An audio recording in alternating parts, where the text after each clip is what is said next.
Good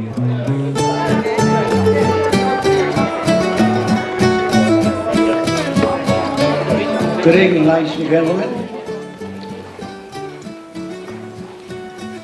For those who don't know me, my name's Chris Icono. I happen to be the chairman here. That doesn't give me any authority, I might add.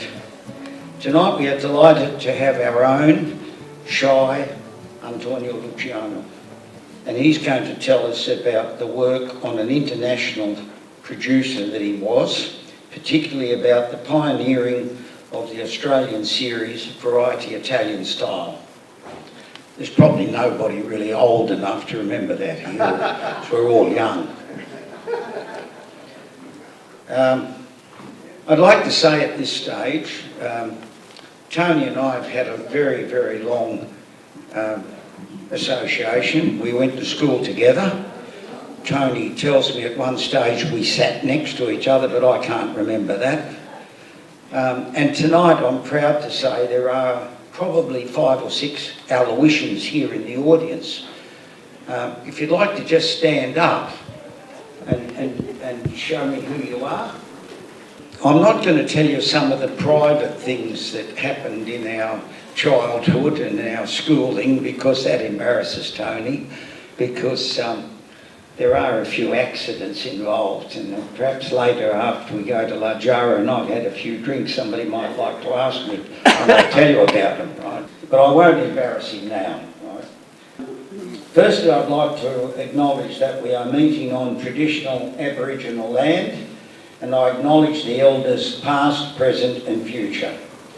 Secondly, I'd like to thank COASIT Board for supporting the work that we do, and acknowledge any board members that might be present tonight.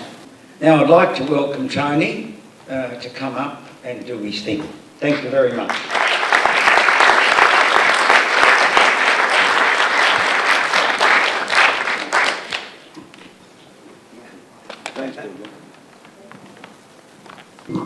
Thanks, Chris. Well, I'm delighted to be here. It's taken a long time to get here, but here we are. Right? And probably the Italian Family History Group is exactly what it is, and that's what we're here about. We're here to preserve history, the history of the Italian community and the founders and how things develop. Our story, well actually the start is, we have 5 generations. We go back 5 generations in Australia. My grandfather on my mother's side was a stonemason. He came from near Pisa in 1870. He was contracted by the parishes in Brisbane, and he worked on St Lawrence's Cathedral, St Joseph's, All Hallows, the convent, working in stone, right? When his name was Giovanni Massai, right, and his wife was Mariana, right? And my grandmother, Teresa, when she arrived in Queensland, she was 3 years old. So that's the start of the family on that side. On the other side, you recognise this is Genoa. This is where my grandfather, on my mother's side, and the other grandfather came from, Recco. Recco during the Second World War was almost obliterated. But grandfather Cervetto, right, he was a ship's officer, right? He was a graduate of the Marine Academy, and he was on a sailing ship.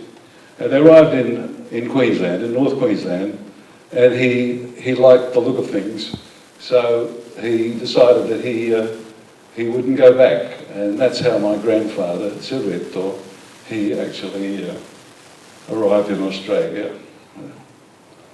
He became friends of the Massai family, and he married Teresa, right? This is my grandmother. They settled in South Brisbane, and my grandfather set up a fish business, a very successful fish business, right? And he was always a very, very Italian person, very tied to his traditions and so on and so forth. seven children in the family, and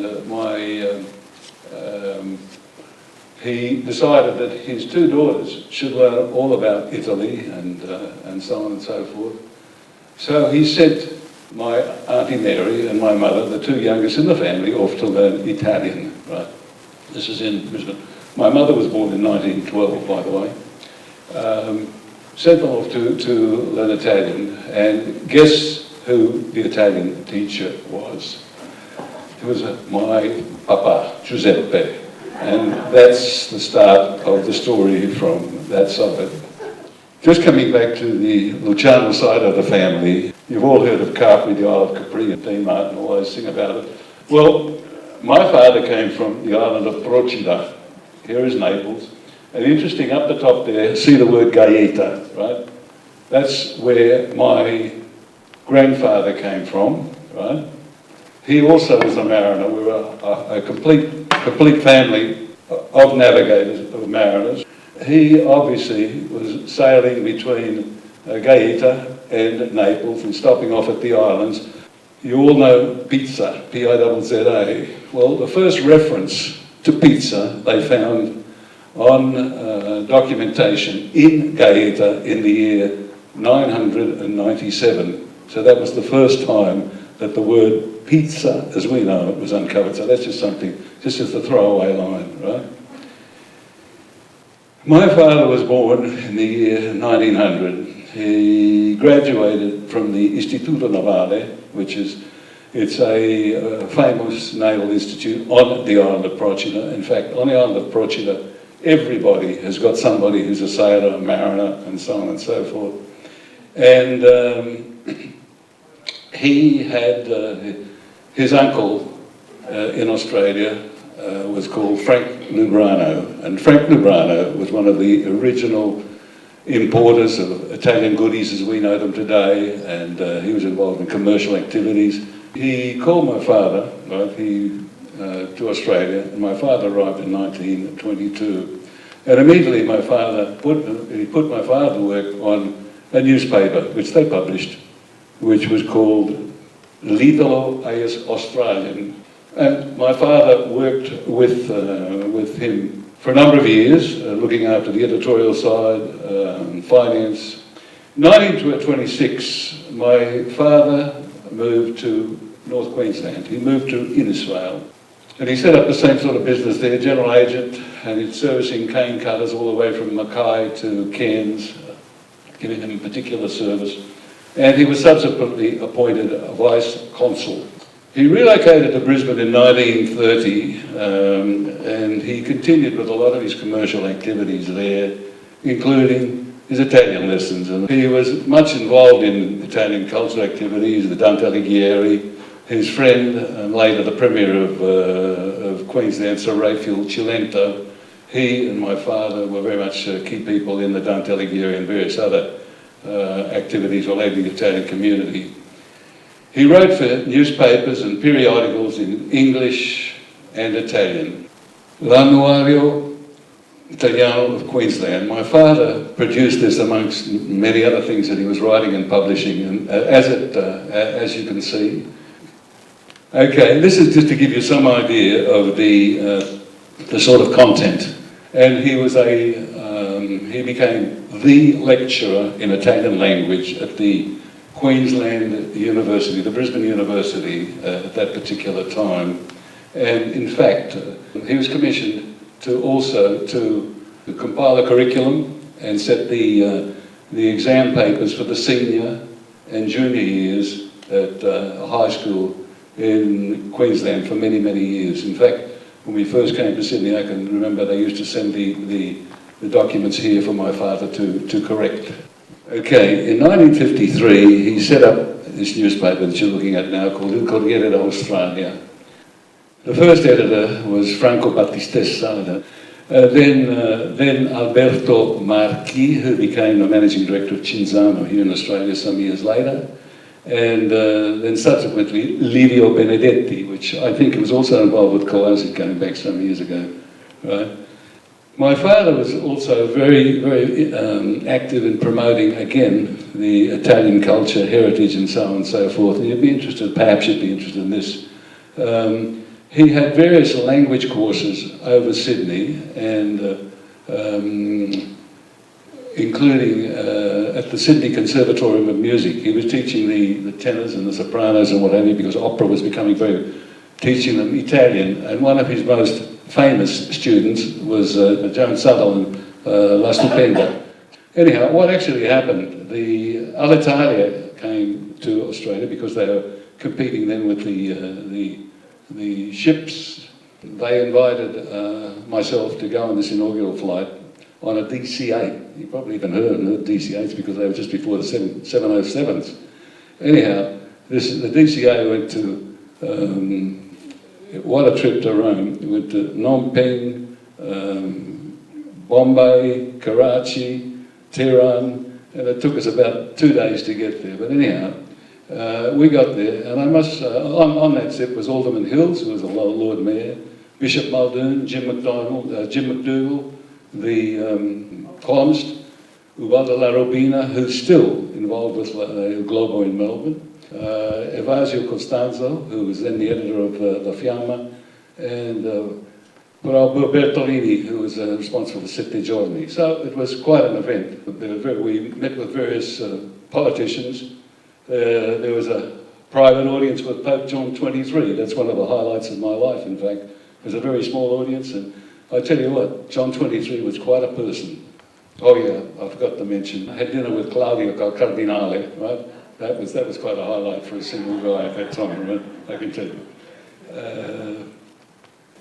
At the time I was writing for, among other things, I was writing for a magazine, or a series of magazines with the KG Murray group, right? And at school I used to get really a blasting at Aloysius, you guys over there, right? About Lucky Luciano, right? So guess what? Because I was doing what I was doing, and I was with KG Murray, I determined I was going to find Lucky Luciano and do an interview. Well, to cut a long story short, I did. I found out that he was in a place called Santa Marinella, right, which is about 80 kilometres north of Rome. I went to the chief of police there, and I said, look, I want to find this gentleman. Can you help me? Yes. The chief of police told me where to find Lucky Luciano, right? At the time, George Alamotti, who you probably know, of Alto Ford, Alto BMW, Alto everything, right? George and I, he's a Calabrian background, we grew up together, and he and his wife Rose had arrived on their honeymoon. And George was the first motor dealer for Fiat. So in a little Fiat 1100, right, we took the directions, they were with me.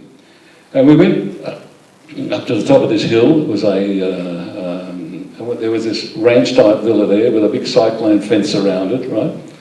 The gate was open.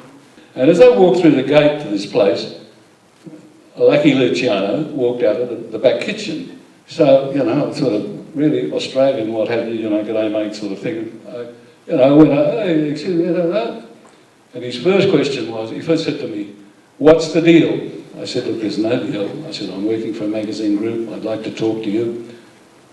Yeah, come in. So I went into his house, right? And we sat down and we discussed many things, a whole lot of things which I recorded and talked about and so on and so forth.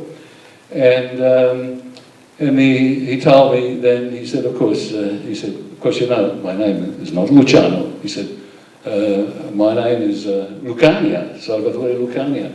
And he said, and by the way, he said, I'm not from the island of Procida. He said, I'm from the island of Sicily. I said, oh. And he went on to tell me, in fact, of some of the things that he'd done in terms of working with the Allies during the Second World War. And it was quite a very, very informal, and there was no way, there was no way that this person what looked or had a body language like anything like you see on the television. I mean, sort of was just a very, like that, normal sort of guy. So much so, when we finished our conversation, he said to me, at this time, it was very fashionable. You couldn't get American cigarettes in Italy at that particular time. You couldn't get whiskey, as you know.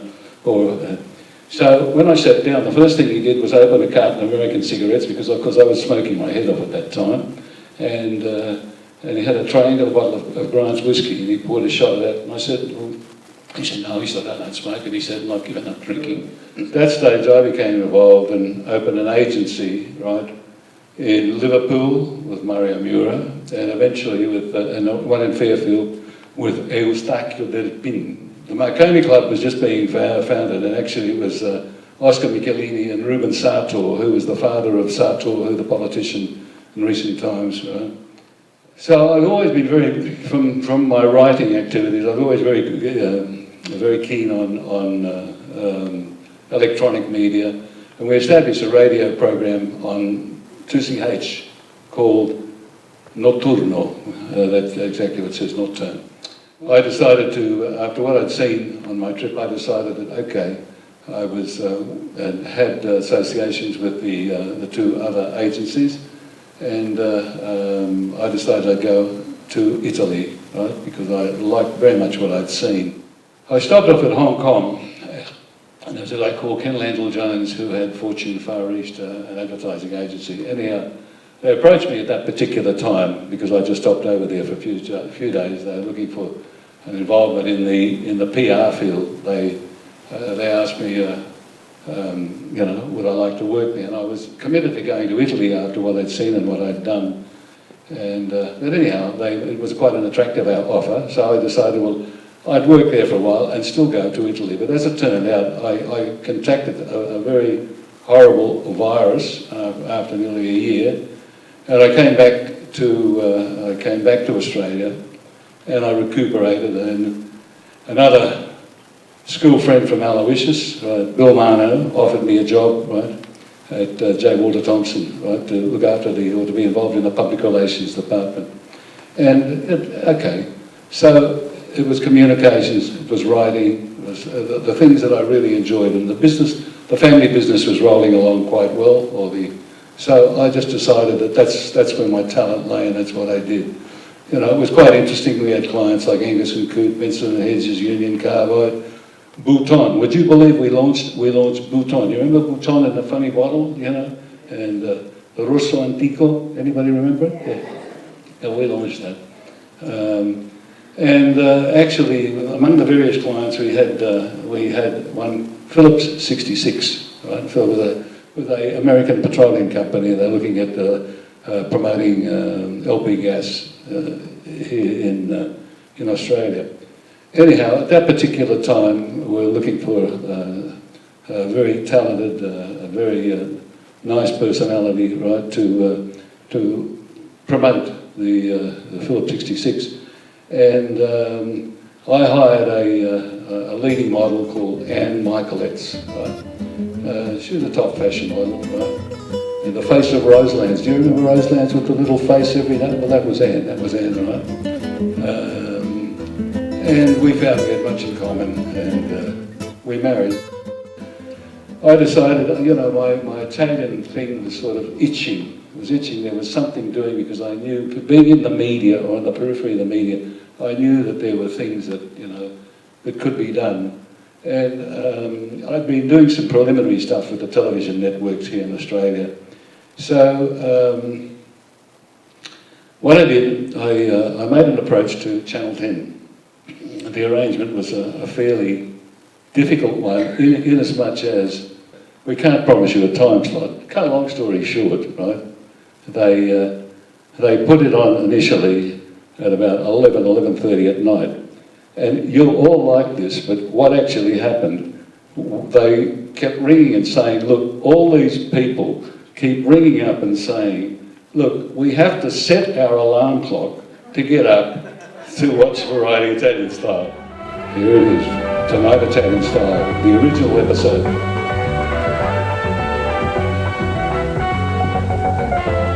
Tonight Italian Style, hosted by John Mann and Anne Luciano. Buonasera, nice to be with you. I'm John Mann, and this is Tonight Italian Style. During the next hour, you'll see just why Italy is a must for anyone lucky enough to be visiting Europe. One person who has indeed been very lucky and visited Italy several times is our beautiful hostess, Anne Luciano. Anne? Thank you, John, and thank you for joining us. Tonight you'll see beautiful Venice as the setting for one of the world's most unusual art exhibitions, as you'll see a little later. In 1957, Domenico Modugno rose to international fame with his song Volare. 15 years later, he bounces back better than ever. Tonight we'll feature his latest hit. Siena, one of the most historic and artistic towns in Italy. Each year, more than 50,000 wildly excited spectators cram the town square for one of the world's unusual horse races. For the last 15 years, Domenico Modugno has been one of Italy's best-known performers. Among his international hits are Volare and Ciao Ciao Bambina. Tonight we'll see his very latest hit, Domani si comincia un'altra volta. Tomorrow we'll start anew.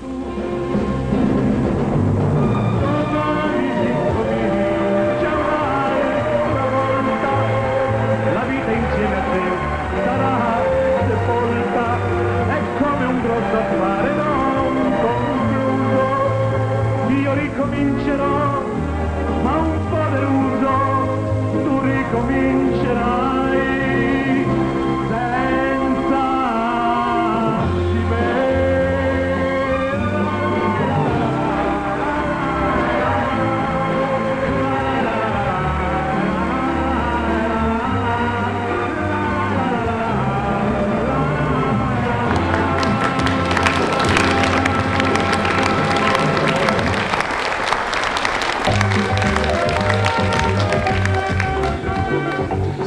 Had a very good friend, Wolf Barker, who was very much involved with Channel 9, right? He said to me, well, look, at the moment they only had religious and some educational material on Sunday mornings. He said, look, why don't we go to the control board and see if we can get them to, if we can get them to put your program on, right, so that we can open Sunday morning. Mind you, at this stage, there was only religious programming, a bit of educational stuff, and that was it. And Sunday morning was really dead. So we made a proposal, or they made a proposal, and went to the control board, and the control board came back and said, righto guys, because of the multicultural audience and what have you here in Australia, we'll let you put Tonight Italian Style on Sunday mornings. This is what happened, and this is what we did.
That delightful musical opening to today's show was set in the little piazzetta in front of Bernini's Fontana di Trevi, Fountain of Trevi, one of the most famous landmarks in the world. Benvenuti, calorosires, willkommen, bienvenidos, and vitajte. Yes, hello and welcome to another in our new series of international style programs. I'm Anne Luciano. As you may have noticed, in recent times, and in keeping with the changing international face of Australia, we now include international sights and sounds as a regular part of our show. This feature enables us to briefly visit a different corner of the world each week and meet a special guest chef from that country. There's lots of musical entertainment today with a musical special on the international supergroup Ipu. So settle back and relax. We'll join you again in a moment. We started to get very much into the public affairs material as well, and we did interviews with Fraser and Whitlam and Rann and Scalabrini village with beautiful Father Nevio Capra. We did stories on the Fokola Futlan, that's the Freeland group.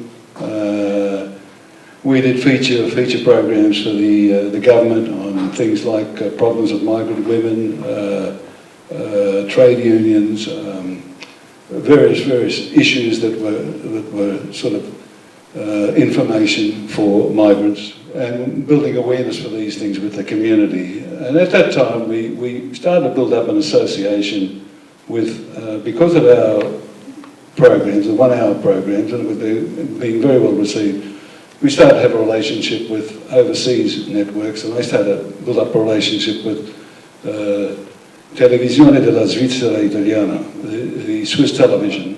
We also had a relationship, but this is rather interesting, and this is life. At the end of the Second World War, all down the Istrian coast, right from Trieste right down to Zara, to Fiume, and what have you, that was Italy before the Second World War. And there was a lot of, still there's very much Italian language and what have you was spoken there, cuisine, culture and so on. But at this particular time, the only television services in Italy at that time were RAI. They had RAI 1, 2, 3, and that was it. So what happened, the Yugoslavs, because of Yugoslavia at that time, they had a TV network in, I'll say it in Italian, in their language, K-O-P-E-R, which is Italian, Capo d'Istria. They used to pump programming into the eastern coast of Italy, right?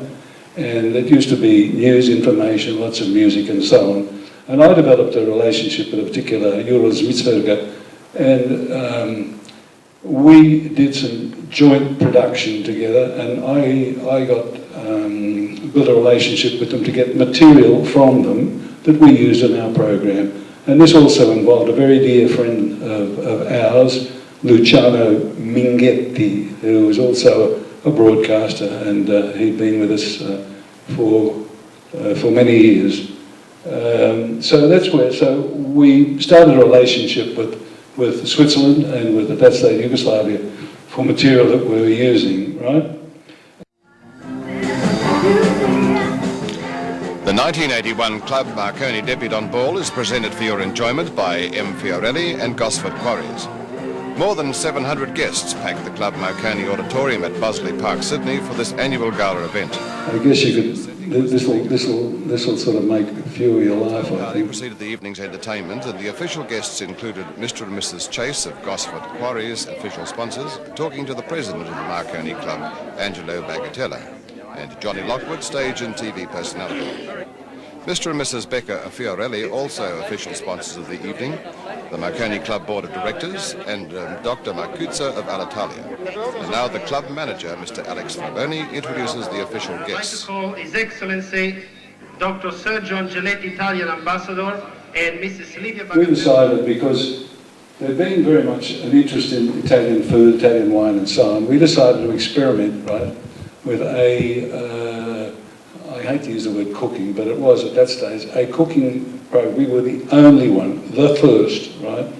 And with Anne, we instituted Anne's International Kitchen, which we built into the Variety Italian Style framework, right? And one of the chefs that was there, who died recently, was a guy called Sasa Madeluna, who was a pretty typical Neapolitan. And Anne organised Margaret Fulton, Bernard King, and they were leading chefs, and let's have a quick look at that.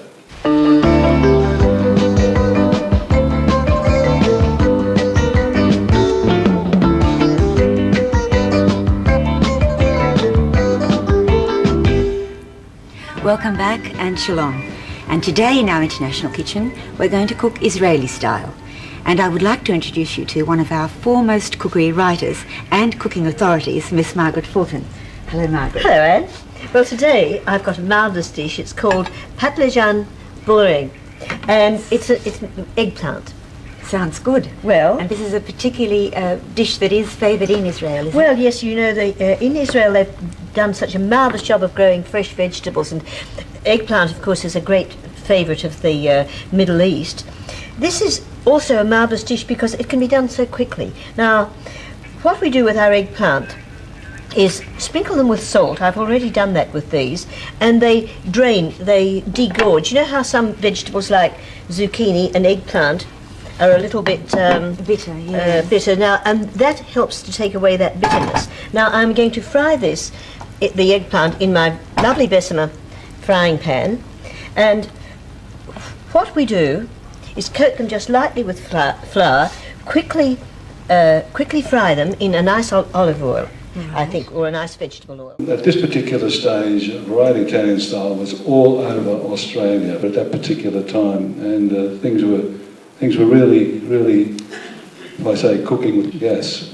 John Mahon, who you saw earlier, was replaced for a while by Jeremy Cordeaux. I don't know if you remember Jeremy, with a beautiful voice, beautiful and lovely man, right? Jeremy went back to South Australia, and he's since come here. Who else? We had, while my two children, Lara and Adrian, were arriving in this world, we had Geraldine Ritka briefly, and even Maria Venuti, right? I don't know if you know this, by the way. I think Maria Venuti's not very well at the moment. I believe she's not very well. So then we decided because Anne was getting quite a lot of fan mail. I don't want her to be embarrassed now. So we decided that Anne should hostess the show by herself, and that's where we just continued on then. Anyhow, to give you some idea, it was very popular, and we were attracting some fairly substantial advertisers.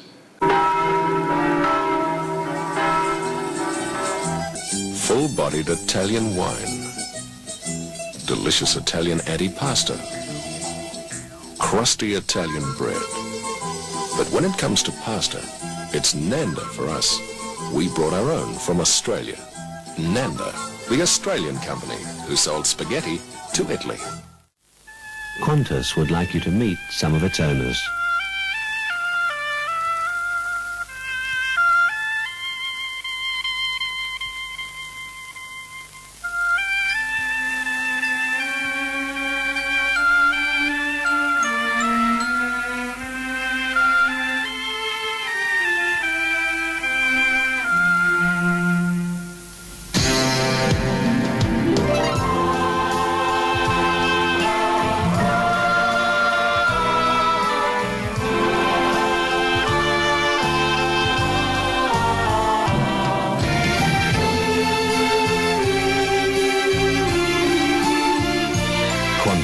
It's the world's only all 747 airline, and it's all yours.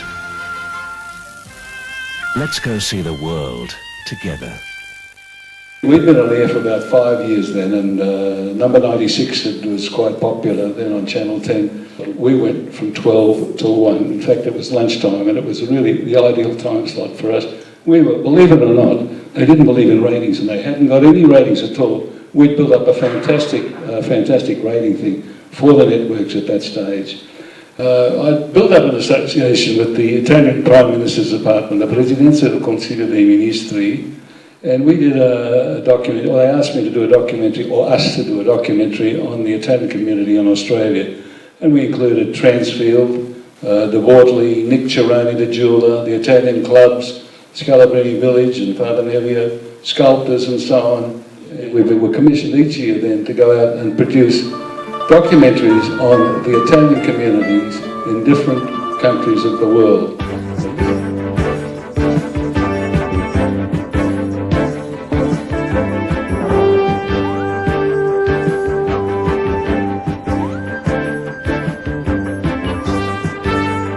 This is Canada, a new world, and a land of opportunity for over 1 million Italian migrants who live here today. In the province of Ontario, the Italian community exceeds 500,000 and is focused on Greater Toronto and the adjacent cities of York and Mississauga. In earlier years, for Italians and most migrants, the long train trip from the port of Halifax ended at Union Station, Toronto, the doorway to a new life. A tribute to the migrant now stands there in prominence.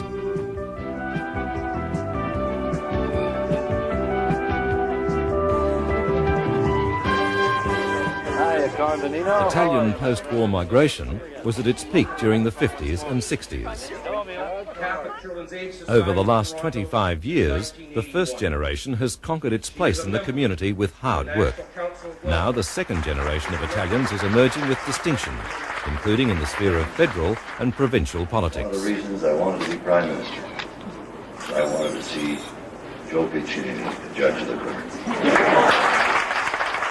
On this occasion, the Prime Minister of Canada, Mr. Brian Mulroney, participates in the Citizenship Court ceremony for the swearing-in of newly appointed citizenship judges. They include Joe Piccinini, who was the first Italo-Canadian elected to the Toronto City Council in 1959. Also on the financial and professional strata. We did documentaries in the Italian community in Venezuela, South Africa, Brazil, Central America, the USA. We worked with Mario Cuomo, who was the governor of New York. His son Andrew is now the governor of New York State now. This will give you some idea. This is Mexico.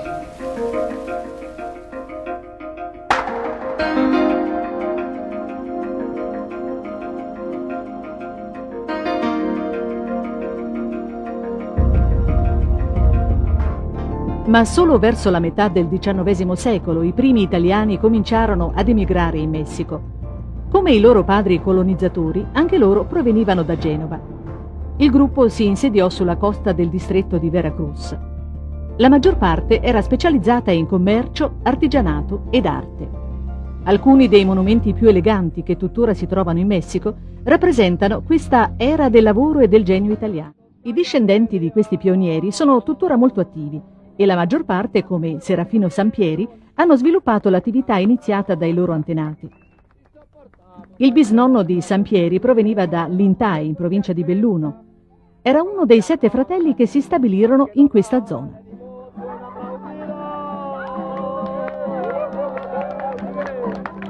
Gli agricoltori e allevatori organizzano a turno feste comuni e in quella di Serafino Sampieri è sempre presente un folto gruppo di amici, quasi tutti di estrazione italo-messicana. Le tradizioni della gente locale sono un miscuglio di italiane e messicane, con cibo, musica e divertimenti estratti dalle due culture. The work that we're doing was being picked up internationally. And we were commissioned to do a series called Wines of Italy for the Discovery Channel. And it was a pretty big deal. And we went to most of the Italian regions, from Sicily to Sardinia. This is just a brief example of what we did in the Veneto region.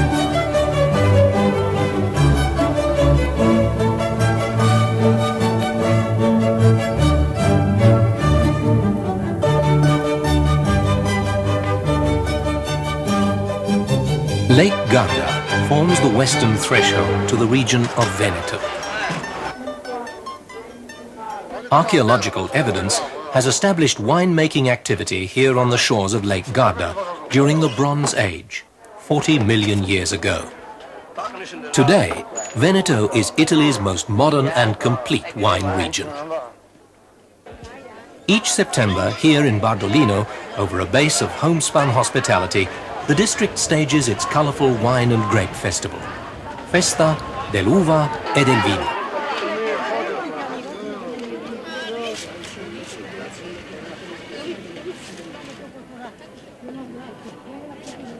Bardolino is made from Corvina, Rondinella and Molinara, and Negrara grapes, of which the almost violet-coloured Corvina is the dominant variety.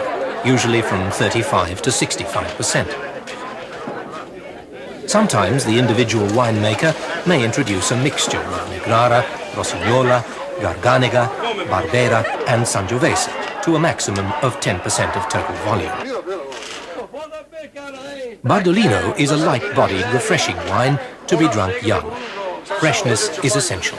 We discovered we'd had a very good, developed a good working relationship with the Italian government, and we were asked to go and produce a documentary for the Italian Science and Medical Research Department on Mount Everest, way over Mount Everest base camp. It was called Il Piramide, which means the pyramid.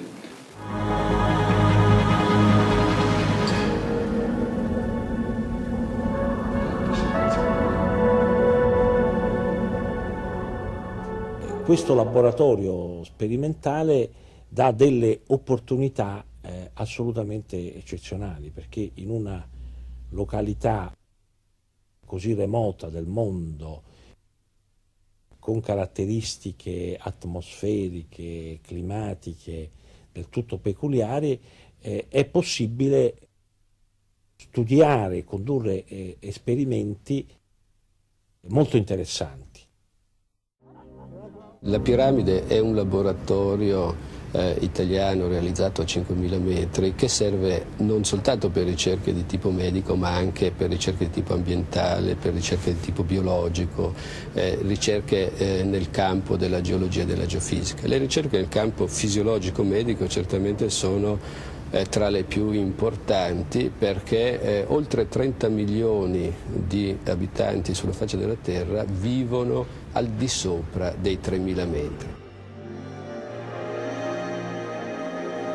La piramide è un laboratorio, un osservatorio che consente... These were special personnel from a rock climbing group in Italy, right? That they were very used to high altitudes, and they were part of the test. They also used the military as well. È particolarmente importante. At this stage, we'd established a working relationship with RAI, the Radio Televisione Italiana, the Italian, and particularly with Sandro Spina, who was an outstanding director-producer who's passed away a couple of years ago. And with an Italian crew, we did a number of very unusual projects. We did Dove comincia il sole, where the sun rises, and basically it was basically their name for a story based on traditional life and activities in Fiji. We went there and we did 2 documentaries, and they were particularly well received, and as a result we finished up doing quite a number of series for co-production with RAI. We did one, for example, You Australia, which was 13 hours, and in fact the cameraman, Ivan Kesa, came with us just after he'd come to Australia. In fact, Ivan has worked with us over the years almost as much as Jim has worked with us, right? And he's still doing work for us. He's a very outstanding director of cinematography, and this is one of our co-productions which is still in circulation today. Caruso's story begins and ends here, in his native city of Naples. It begins in that maze of narrow alleys, in that thronging confusion where people laugh, weep and sing at the foot of Mount Vesuvius.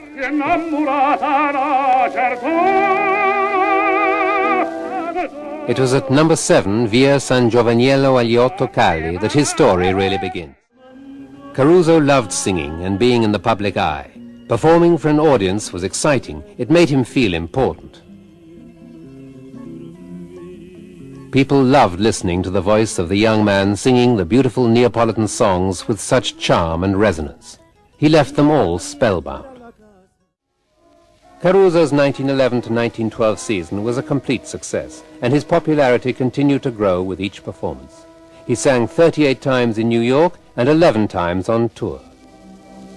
The beautiful Lina Cavalieri and the great baritone Tita Ruffo were just two of the great artists of the time who sang with him during this season.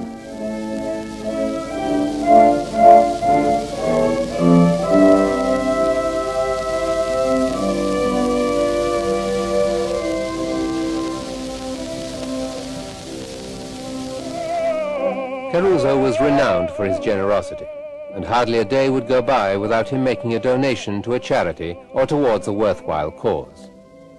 He was particularly vulnerable to the requests from friends and acquaintances. He was very superstitious, and even when approached on the street with a hard luck story, always listened patiently and rarely declined to help out.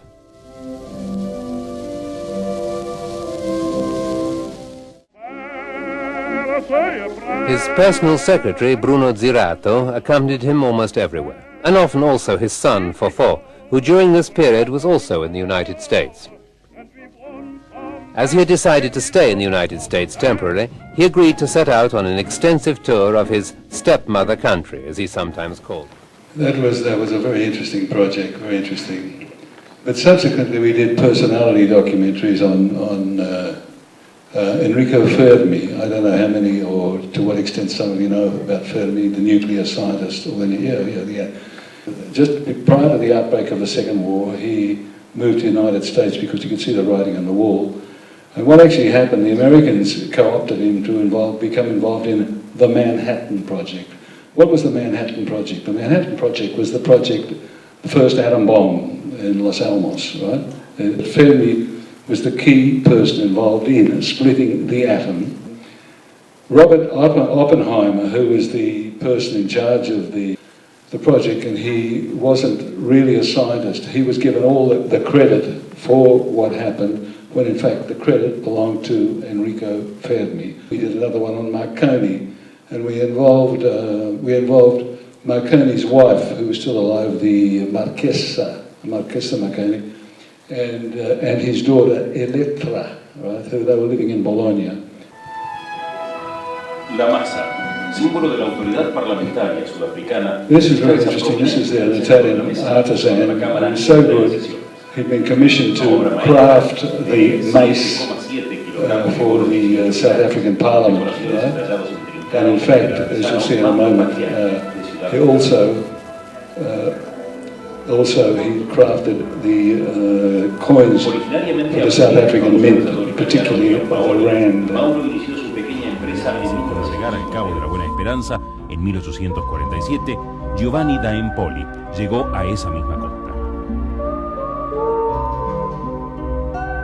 Sin embargo, no fue sino hasta 1688, con el arribo de un grupo de protestantes reformistas piemonteses, que se formó la primera colonia italiana en lo que es hoy Sudáfrica.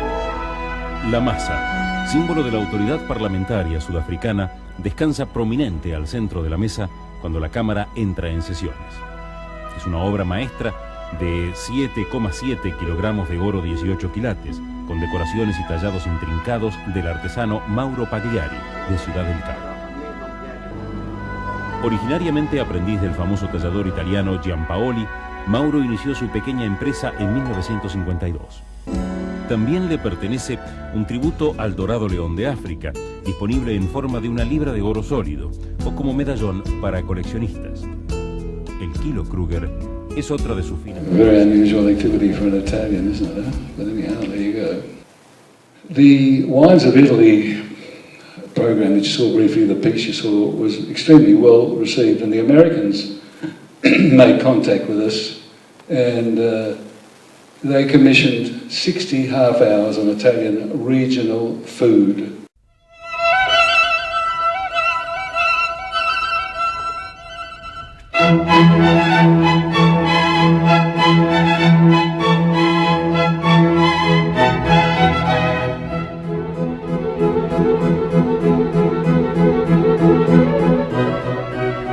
The history of Bologna, capital city of Emilia, is written in its monuments. The events and customs of the passing centuries have been kept alive in its streets.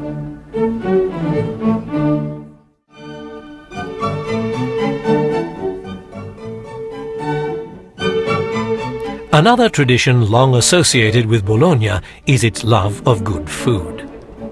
Through patient research, the Lancelotti family have recreated a medieval recipe for miscanza. The salad of mixed greens even contains some edible flowers.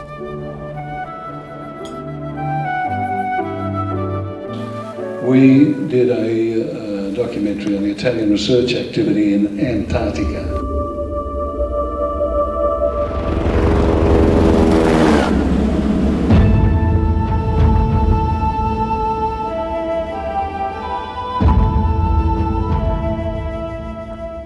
Antarctica is the only continent still largely unexplored. Its location and physical features, and its distance from sources of pollution and human activity, represent the last frontier on this planet, both from the scientific and human points of view. Through the efforts of the Italian Ministry of Universities and Scientific and Technological Research, today Italy is among the most scientifically active nations in Antarctica. The Italian Antarctic Research Program has been established at a cost of the equivalent of $300 million US. ENEA, Ente per le Nuove Tecnologie, l'Energia e l'Ambiente, is responsible for the program's ongoing implementation.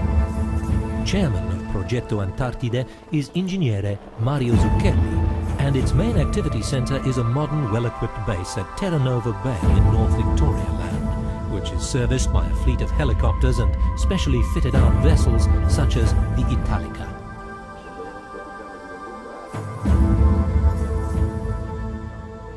Activities are not only confined to scientific research. The Italian Navy has assigned specialist personnel to the Italica and record the behavioural characteristics of the Adalia penguin species. A 5-year plan has been established, and studies have already begun in North Victoria Land at Edmondson Point and here at Inexpressible Island, where there are extensive rookeries.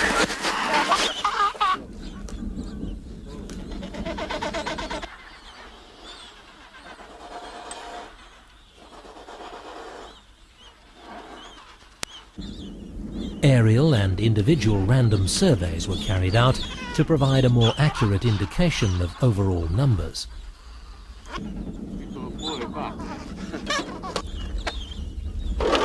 In addition, a sample of about 1,000 nests was kept under regular observation.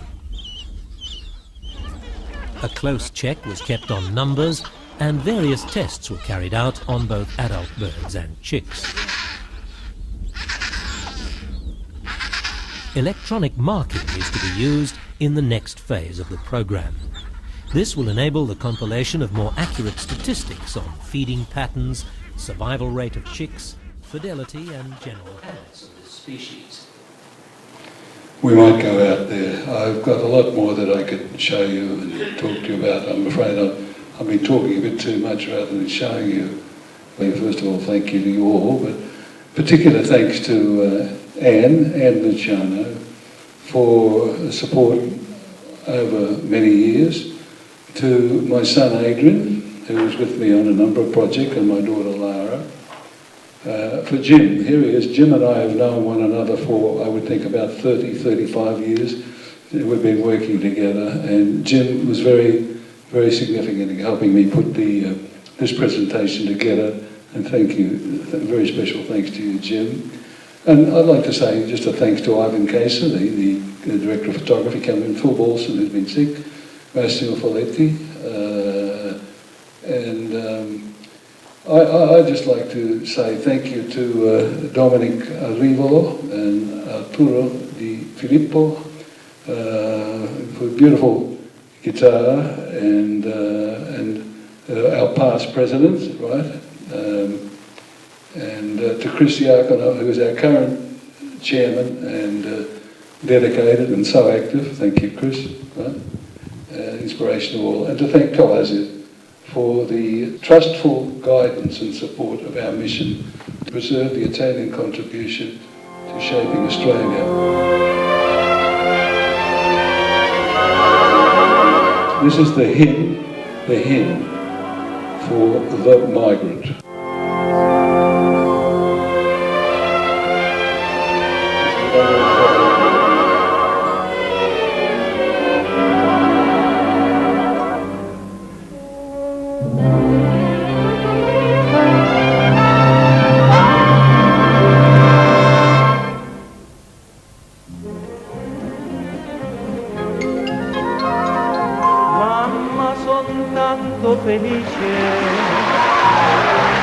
che ritorno da te. La tua canzone mi dice è il più bel giorno per me. Mamma, son tanto felice, viver lontano perché. Mamma, solo per te la mia canzone vola. Mamma, sarai con me, tu non sarai più sola. Quanto ti voglio bene, queste parole d'amore che mi sospira il tuo cuore, ora se non so sarà più. Mamma, ma la canzone mia più bella sei tu. La vita, e per la vita non ti lascio mai più. Sento la mano tua stanca che reca i miei giorni. Sento che la voce mi manca, la ninna nanna d'allora. Oggi la testa tua bianca io voglio stringere al cuore. Mamma, solo per te la mia canzone vola. Mamma, sarai con me, tu non sarai più sola. Quanto ti voglio.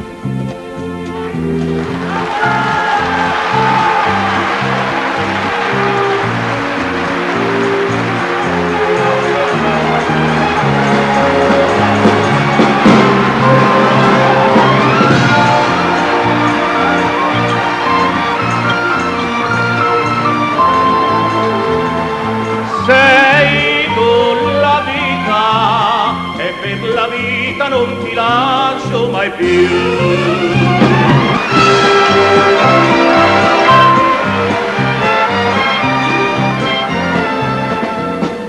Quanto ti voglio bene, queste parole d'amore che mi sussurra nel tuo cuore, ora se non so sarà più.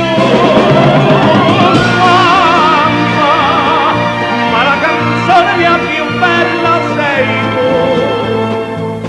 Sei tu la vita e per la vita non ti lascio mai più.